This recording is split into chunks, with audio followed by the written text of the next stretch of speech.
Hey folks, I just wanted to show you a project that I've been working on this weekend.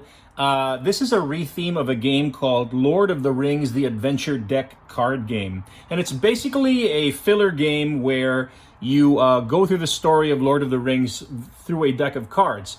And what I've done is I've rethemed it to be the story of Rorschach from the original Watchmen comic series, one of my favorite comic books of all time. So essentially, I'm not going to explain the entire game. I just want to show you the play mat that I made here. This is the health track. These are possible items that Rorschach can pick up. If you pick up an item, you place a token there. There, he's picked up an owl ship. He's got a bulletproof vest. You can use one of those each turn if you pick it up based on a card that tells you. And then every time you move, you basically use up half a day.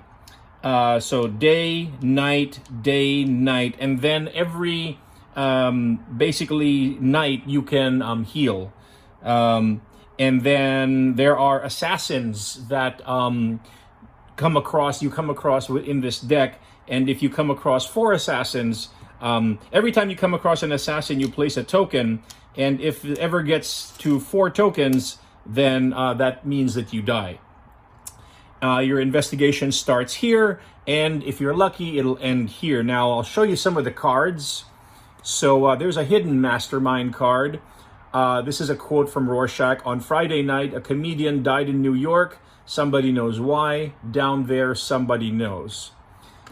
This is Archie, the owl ship that Rorschach and his colleague, his friend NITE-OWL use.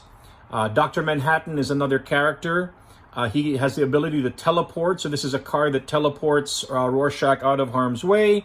Silk Spectre is another ally that you can encounter. In this particular case, she can remove conspiracy tokens from the playmat, so that's a very powerful card right there. At one point, Rorschach gets put in jail. He likes to eat sugar cubes. This is NITE-OWL.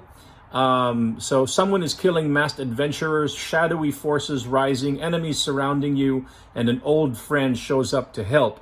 So when NITE-OWL shows up, he causes you to remove 1 conspiracy token and then return at any time to seek NITE-OWL at the cost of 1 day, and then you continue your investigation. So NITE-OWL is basically your ally, your main ally in the game, and he gets the heat off of you. The comedian is another character there. There's a police raid that's going to happen that gets Rorschach placed in prison. Here's one of those assassin cards that I made. And so this is the last card I'll show. My favorite one. This basically is Rorschach's philosophy: never compromise, not even in the face of Armageddon. So anyway, just a brief tour of my Watchmen retheme of Lord of the Rings adventure deck. Oh, I didn't show you the card back either. This is basically the doomsday clock counting down to doomsday from the Watchmen comic book series. Okay, so that is a very brief look at my Watchmen retheme of Lord of the Rings, the adventure deck card game. Thanks for watching.